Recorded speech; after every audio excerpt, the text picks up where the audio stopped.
नमस्कार लाडक्या बहिणींनो, तुमच्यासाठी मोठी खुशखबर आहे. ज्या महिलांना वडील नाहीत, ज्या महिला घटस्फोटीत आहेत, त्यांच्यासाठी एक महत्त्वाचे अपडेट समोर आले आहे. तर काय आहे अपडेट ते जाणून घेऊया. तर ही खुशखबर काय आहे हे सविस्तर जाणून घेण्यासाठी हा व्हिडिओ संपूर्ण बघा. तसेच चॅनलवर जर नवीन आला असाल तर चॅनलला सबस्क्राईब करायला विसरू नका. तर जरा हे न वेळ घालवता आपण आपल्या आजच्या व्हिडिओला चालू करूया. महाराष्ट्रातील माता भगिनींच्या अखंड विश्वासाने सुरू केलेली मुख्यमंत्री माझी लाडकी बहीण योजनेत महिलांची ही वाटचाल मागील 1 वर्षापासून सुरू आहे. या योजनेच्या माध्यमातून 21 ते 65 वर्ष वयोगटातील पात्र लाभार्थी महिलांना 1,500 रुपये मानधन प्रत्येक महिन्याला त्यांच्या आधार डेबिट लिंक असलेल्या बँक खात्यात जमा करण्यात येते.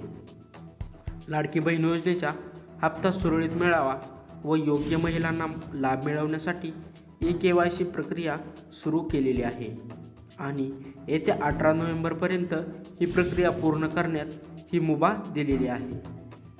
खूप साऱ्या महिलांची KYC आत्तापर्यंत पूर्ण झालेली नाही, त्यामुळे त्यांचा हप्ता बंद होण्याची शक्यता आहे. अशा लाडक्या बहिणींसाठी आता आनंदाची बातमी आहे. तसेच महिलांचे पती किंवा वडील हयात नाहीत किंवा घटस्फोटीत एकल आहेत अशा महिलांसाठी पण आनंदाची बातमी आहे. तर जाणून घेऊया या संदर्भात सर्व माहिती. तर त्याआधी KYCची शेवटची तारीख काय आहे हे सुद्धा जाणून घेऊ. मुख्यमंत्री माझी लाडकी बहीण योजनेअंतर्गत 21 ते 65 वर्ष वयोगटातील लाभार्थ्यांना 1,500 रुपये मानधन प्रत्येक महिन्याला दिला जातो. या योजनेमध्ये काही महिलांना बोगस कागदपत्रे व निकषाच्या बाहेर जाऊन लाभ घेतलेला आहे, त्यामुळे ही प्रक्रिया राबवण्यात येत आहे अशी माहिती मिळाली आहे. KYC प्रक्रिया करण्यासाठी महिला व बाल विभागाने अधिकृत पोर्टल तयार केले आहे. या पोर्टलच्या साहाय्याने सर्व लाभार्थी महिलांना KYC 17 नोव्हेंबर 2025 पर्यंत प्रक्रिया पूर्ण करणे बंधनकारक आहे.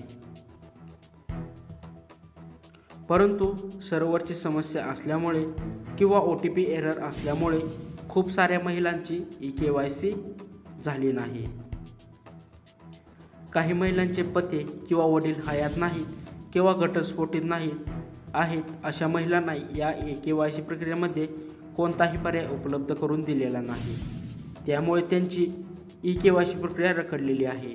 अशा सर्व महिलांसाठी आता आनंदाची बातमी समोर आली आहे. तर लाडकी बहीण KYC पती किंवा वडील नसणाऱ्या महिलांसाठी वेबसाईटवर नवा पर्याय अशी पूर्ण करायला लागणार आहे प्रक्रिया. तर नवीन पर्याय उपलब्ध होणार. ज्या महिलांना पती नाही किंवा ज्यांचे वडील नाहीत अशा लाडकी बहीण KYC पती नसेल तर काय करावे, तर उदाहरणार्थ विधवा किंवा घटस्फोटीत महिला, तर त्यांच्या KYCसाठी योजनेच्या अधिकृत वेबसाईटवर लवकरच एक नवीन पर्याय जोडण्यात येणार आहे. यासाठी तुम्हाला या महिलांना KYC प्रक्रिया पूर्ण करण्यासाठी आवश्यक कागदपत्रे अपलोड करावे लागणार आहे. यामध्ये या कागदपत्रांचा समावेश असणार आहे. तर त्यासाठी पती किंवा वडिलांचे मृत्यू प्रमाणपत्र आणि घटस्फोटीत झाला असल्यास घटस्फोटाचे कागदपत्र.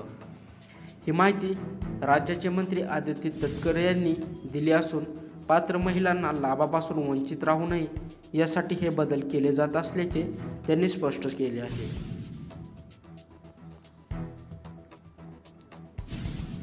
KYC करण्याची अंतिम मुदत वाढवण्याची शक्यता आहे, अजून वाढवलेली नाही, जेणेकरून सर्व पात्र महिलांना प्रक्रिया पूर्ण करण्यासाठी पुरेसा वेळ मिळणार आहे.